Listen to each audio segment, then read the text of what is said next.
Just a couple of things. First of all, I want to thank my Lord and Savior Jesus Christ, and you know, obviously when you're putting something new together and you think you have the answers and you figure out that you don't, sometimes losses, struggles can like affect your identity. And man, over the Christmas break and last few days, God's just like reestablished to me that my identity is not caught up in winning games and losing games, but in what we're pouring into these young men that's lasting for eternity. And our guys have been resilient.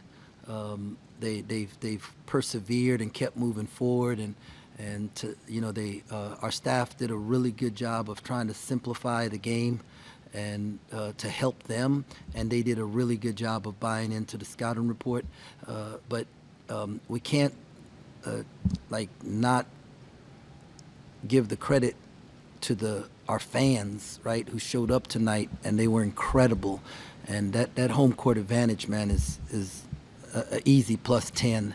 And so without them, we don't win tonight. So God gets the glory, our fans get the praise, our players, we gotta wash it, enjoy the win, but move on, because in this league, as soon as you relax, as soon as you think you got things figured out, then here comes another ranked team. And the Cincinnati team, I said it at Media Day, and I said it earlier, that I think they're the most underrated team in the country. Wherever they're ranked is too low. They just we were blessed tonight because we got to play at home, and our guys, really locked in, and so very, very proud of them. Jerome, what did Doug show you leading up to this game that made you start him and play him as long as you did? All right, so I guess I'm going to tell you the truth, right?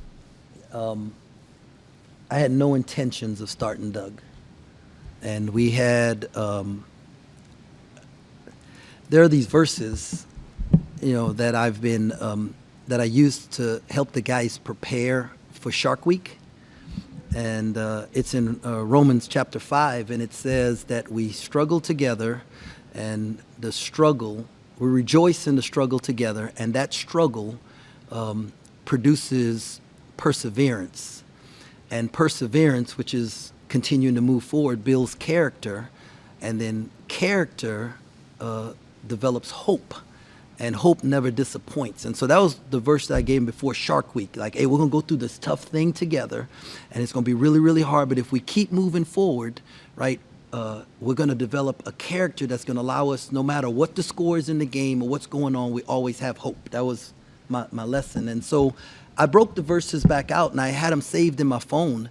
And I'm a King James version guy, and then sometimes I read the NLT, and sometimes, every now and then, NIV. But for some reason, I had this different version of the verses in my phone, and I told Carp make a slide for me because I was going to bring it back to him. Like, hey, we've struggled, but we stay together, and we'll give.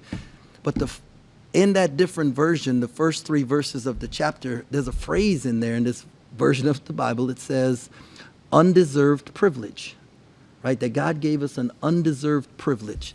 And for some reason, when I was talking to the guys about it, that phrase just stuck out. It was like it was highlighted.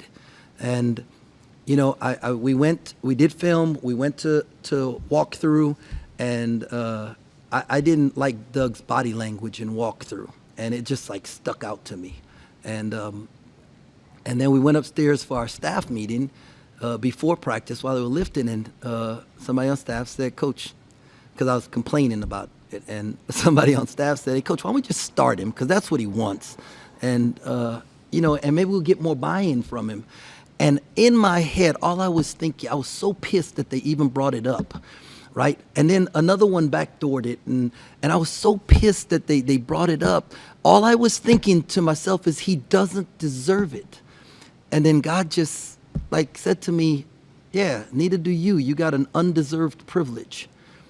And then the verses after that, it says that even while we were yet sinners, Christ died for us. So while we were messed up, Jesus died for us. And I remember sitting there thinking to myself, man, he hasn't done this. He hadn't done in my brain, right? I'm fighting this.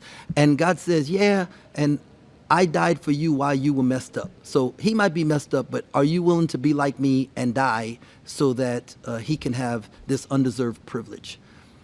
And I just changed it in the practice plan, put him on the white team, and I didn't tell him that day. And the next day I brought him in and I just explained to him. I said, hey, Doug, this is not me, right? This is God letting you know that he loves you, he cares about you, he's thinking about you. And I don't know how that's going to impact your faith walk moving forward, but I just want you to know that. And just don't let him down, because I have to be obedient to God. So this wasn't something he showed me. This isn't something like a great coaching move. This is, I tell you all the time, this thing is a ministry for me. And I know our fans and everybody wants us to win every game and all that kind of stuff. Man, I want to develop men who are going to be great husbands and great fathers. And life is not easy, and we go through tough times, and they have to develop this character that allows them to make it through. So on the days when they don't feel like getting up and going to work, or things go wrong, you know what, they do the next right thing. They don't stay in bed, or they don't run off, but they're there. And so these are all lessons that God is teaching them through me, but he's also teaching me, and because I have to be better and I have to grow. And so, long story, but Doug is a really good player, and he can continue to get better. And I'm very thankful that God slapped me in the face and challenged for me to set my ego aside. Everybody else is scared to ask a question now, huh? We're gonna about to take an offering up in this joint. Well, what did you think you did best on the court then? He just adds swag. You know what I mean? Like his speed. I think like Dede Thomas is one of the fastest guards in the country, and he had, those guys were off balance because of his speed, and he gave the other guys confidence. And even though, the coach in me is going to see the 6 turnovers, but just all the other things, like how he made the game easier, and he was locked in defensively. Like I'm pretty sure when we do the numbers, he's not going to be above the Mendoza line on the points allowed. And so him being locked in, and then he didn't let one mistake lead to 2. So when he did turn the ball over, he sprinted back on defense and made the next right play. And whereas before he let it affect him and it let him affect his effort in the next play. So, man, there's a lot of growth taking place in him as a player. But I'm really proud of the growth that's taking place in him as a man. I may know the answer to it after your Doug response, but you feel like the guys had a different type of energy or perspective when they came back from Christmas? Yeah, they were begging to be able to come back on the 27th. And so we had told them, get us 2 wins, Drake, Wichita State, and you come back on the 27th. Well, obviously that didn't work out. And our staff, we just talked about it and said, Coach, if we give them this day, this extra day, they'll know like we care more about them than we care about the basketball. And so we did that. And I'm thankful we did, not just for them, but I wasn't ready to come back. And so thankful for that extra day. And then I think because we simplified some things, and we as a staff said, okay, this is watching film over the break and just watching some things. We said, okay, this is how we can best help ourselves, both offensively and defensively. And they bought into it.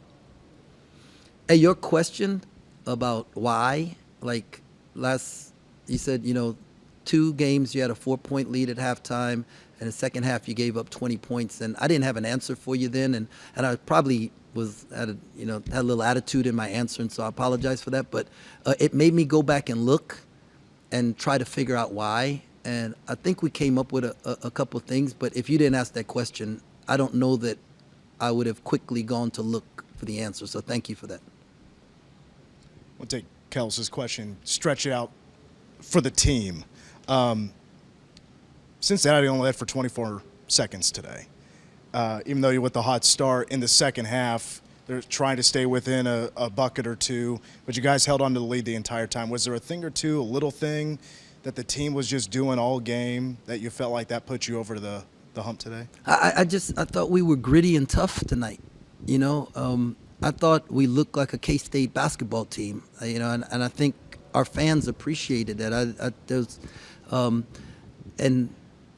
We were we made them play in the half court for the most part, and then guarding without fouling, that really helped us at the end. We were able to use the fouls to stop them from being able to score quick. But I just thought the team was really connected, and I thought there was something that we did in practice from what we learned watching the second half of those two games where we gave up 50 points that I thought really helped us tonight. Did you see some team-wide defensive energy that has been missing from the last three games? Yeah, I felt like in the second half we kept them out of, like what we'd done the other games, we'd allowed those teams to get into transition on us. And so we were able to, like, if we can guard in the half court, we're good there.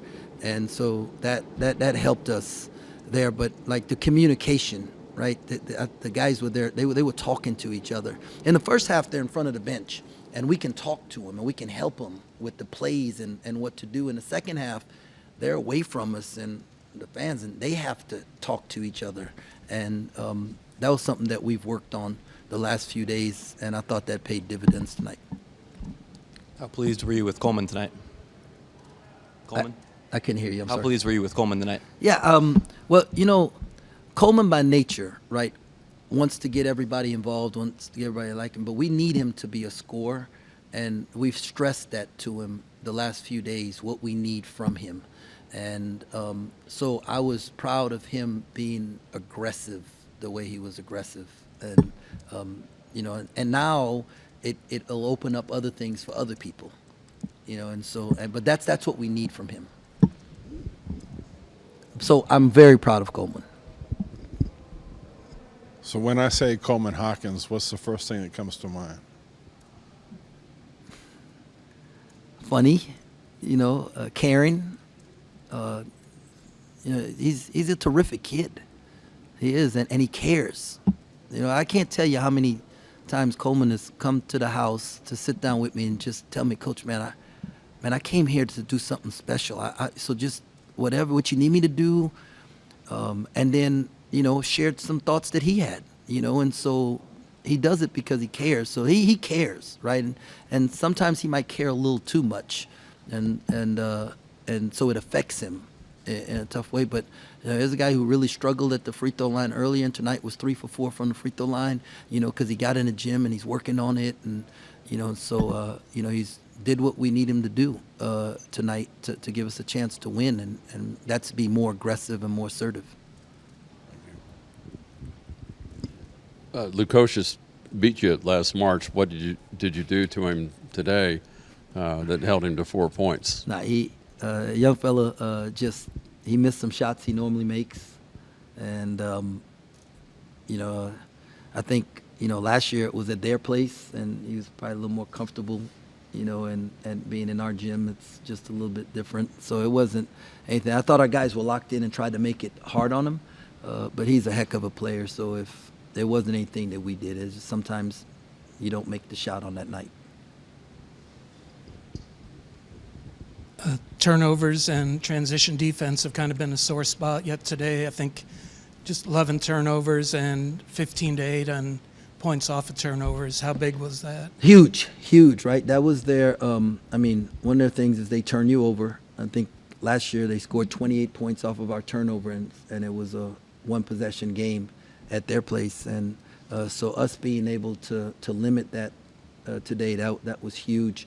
The other thing is they're a terrific rebounding team. They out-rebounded us, but it wasn't a large margin, that we were able to keep the second chance points. Yeah, it was a 2-point difference, second chance points, so it wasn't like a great difference. And then they are a fast team. They can get out and off those turnovers. And I thought we did a good job of, even when we turned it over, we was able to get back and help ourselves. Also, you guys have struggled a little bit on the road. Now you go on the road for 2 Big 12 games. Do you feel like the non-conference has hopefully prepared you for what lies ahead there? And this is the best league in America, and we play in great venues against great coaches and great teams. And we tried to do with the non-conference, to give us a chance to know what it's about. But winning on the road is hard, and so we're going to enjoy the night and then tomorrow we'll start thinking about what we got to do on the road. But it doesn't matter what the team is, and it doesn't matter where they're ranked or what we have a number or no number. It's the Big 12, man, and every team is a beast. It's a beast around, and you have to bring the same type of energy. Obviously, on the road, you don't have the crowd, so you got to be even more locked in, and that's just a tough thing. And we think TCU next, and it's just a hard place to play, man. And Jamie Dixon does a great job with his team, and so we'll enjoy the night and figure that out tomorrow. Was there anything that stood out to you about how you guys were able to start both the first and the second half on such strong notes? I don't know if anything stood out. We really had a point of emphasis to start the second half better, like that first 4 minutes, and try and win those first 4 minutes. And I thought our guys executed that. Can you talk about how important it was to get a win in the Big 12 opener? Man, Big 12 opener, second game, any game. Yeah, it's just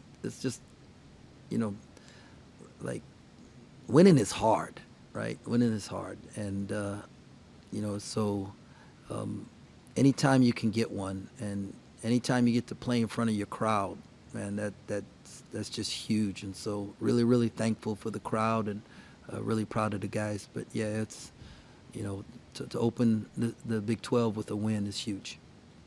It's a big win in a long season. How do you keep everyone focused with the